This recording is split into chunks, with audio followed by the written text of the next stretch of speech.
Assalamu alaikum wa rahmatullahi ta'ala wa barakatuh. Fanu Maître Badara Aliou Badini di sabar kan ka fanu abalman ce do din ce do dogo ce do koro ce do fa do tiri do nyi do yere jugule benye onata be abbe de ko kadne man kanu bago befu ni fere sawada ma de ni kanu baga chaira de ma baga chaira ni kibo fo fika fere te ku befu wala be fere te ka befu da kun yakile ka assalamu alaikum wa rahmatullahi ta'ala wa barakatuh folu temen ko fe amba nyina au fe c'est la voix de Maître Badara Aliou Badiri Sabarkan Inch'Allah amba nyina au fe amena boni recette kele mi bi ni ko o chari o de amjul ka secret le secret de amjul habalam no de mo min be fe ka jina son soro ina fo jina o ki son sanu chama bara walma warge chama walma tiama chama iba kalwa do kile wono fla nada na kira sonama ibna jina obna na fien fa sanuna walma ona nyogonaw me ini jina nyatna la nyogon kan kwa wala donc ni aladar dafara ni ye fien daile ibna ta soro sanu fa no fien jukoro ka watim kono ibe bakoro no ngulen faka ka juli buaka ka soro ka ta ka warnta ka jaga boy soro ka warto utiliser mais ni ma juli buaka fiu warni atina de warni ni magara sanu na dro abtunu voilà donc fi ba wuli ni kabla ibe bo kalwara lumina ibe ba wuli faka ka juli bon sanu ka soro ka utiliser ka magara ka utiliser nota be btunu alors nyana manda doni ala to ni nyefo chugora ka nyefo awye amba nyini aw fe ay abonné anga chaîne ka YouTube, Facebook, Instagram, TikTok, etc. Abana ya seben be chaîne ka anga chaîne to de Maître Badara Aliou Badini di sabari ka o de seben be anga page nu be la jelen ka aba abonné aka now abonné na kana nyina ba notification like na notification like akana nyina ba nga ala to kon partager réseaux sociaux yoro be la jelena walsa ambalman islameu kema na ambalman musulman islameu ka sika anga ala to kon soro ka ta ko yere na fanai amba wala donia ka foko alibi anga groupe number fonctionner na en 100% aba fonctionner na mo mi no be fa ka chebi saba kalambulo ka gundolo o kalambulo banfe mo mi no be fa ka trobu kalambulo ka kala tiki tulabu secret lo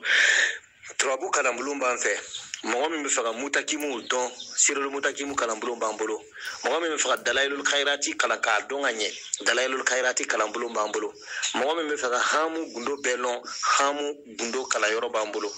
mo mi be fa ka protection model bela jele so tangana model bela jele soro gundo o secret bambolo aba kala yoro mana ba fama ko protection total mo mi be fa ka lolo chichugo lo ka burju chichugo lo ki lolo fle ka lo i mo qualité mi o kalambulo bambolo no ilmu nujumi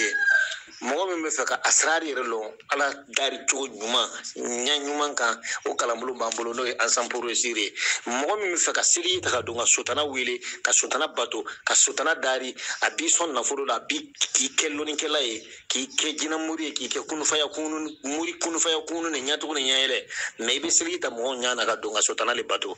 o kalambulo bambolo namba foma ko savant zulumania en privé mo mi be fa ka ala yero wele fuka ke ala tiri ka ke waliduye ala ka dugu kolokan o kala yoro bambolo namba fama ko savant zuluma savant nurania en privé kalambulo minu bambolo abatara kalambulo bisabara arabu kan kala yoro bambolo anglais kala yoro bambolo français kala yoro bambolo qur'ana yere ka tafsirul qur'an fana bambolo inshallah donc nous yanga kalambulo ye différents abetaka chako jugu il faut rejoindre le groupe c'est mieux yani ba fo beto réseaux sociaux sans faire ka to anga ala to ko kelengele nunta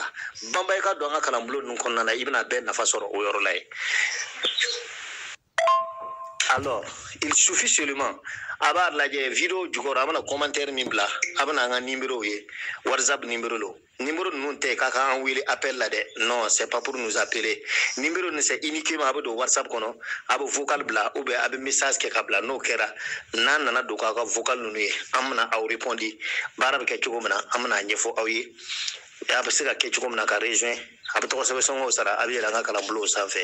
a bɛ tɛmɛ cogo min na o bɛ ɲɛfɔ aw ye whatsapp kɔnɔna na mais ni mɔgɔ minnu donna ka appel k'an ka numéro ta ka taa an wele n'a ye appel direct kɛ n'a ye k'an wele ka appel vidéo kɛ n'a ye on va vous bloquer an bɛna aw bloquer ka bɔ an ka téléphone kɔnɔ parce que appel b'an déranger surtout n'an bɛ direct kɛra wagati min na n'an y'an wele dɔrɔn a b'an ka direct bɛɛ tiɲɛ donc on déteste les appels ceux qui nous appellent là arrêtez pour vous an b'aw dire a ye sabali a kana an ka ala tɔgɔ ninnu ta k'a kɛ ka mɔgɔw arnaquer a kana ala tɔgɔ ninnu ta k'a kɛ ka mɔgɔw escroquer n'a ye ala tɔgɔ ninnu bilala hali k'a ta k'aw mago dilan mais a ma bila k'aw ka a ta ka mɔgɔw namara n'a ye non a ma kɛ o kama donc a bɛ ɲini aw fɛ a ye sabali a kana o kɛ ok o tɛmɛnen kɔfɛ sisan ala tɔgɔ nin mɔgɔ min bɛ fɛ ka sanu sɔrɔ walima ka warijɛ sɔrɔ walima ka jama sɔrɔ o ala tɔgɔ le ye nin ye ni a bɛ baara i bɛ don a kalo wara tile 7 mana dafa n'ala sɔnna a ma n'i ye ka waati min dayɛlɛ dɔrɔn i b'a sɔrɔ sanu dɔ fan b'a yɔrɔ la i bɛ bakɔrɔni wulema ɲini k'a faga kan k'a joli bɔn a kan n'o kɛra sanu ni i bɛ se k'a ta sisan k'a ko k'a dumu mais n'i ma a kɛ n'i ma maga n'i ma ba wuli joli bɔ a kan n'i y'i bolo la sanu kan dɔrɔn a bɛɛ bɛ disparaître a bɛɛ bɛ tunu n'o kɛra i perdira ni sɔgɔra kan fana a t'i ɲɛ tuguni alors ni ala tɔgɔ nin bɛna partager a bɛna publier ensemble pour sur sanfɛ n'o de ye savant zulumaniya ye ani savant nuraniya an bɛna partager kan ala n'a jira sɔnna ma vendredi long wula fɛ ceux qui veulent le recevoir donc contactez-nous pour rejoindre le groupe savant en privé zulumaniya et nuraniya merci aw ni ce a ka faamuya ko ɲuman na assalamu alaikum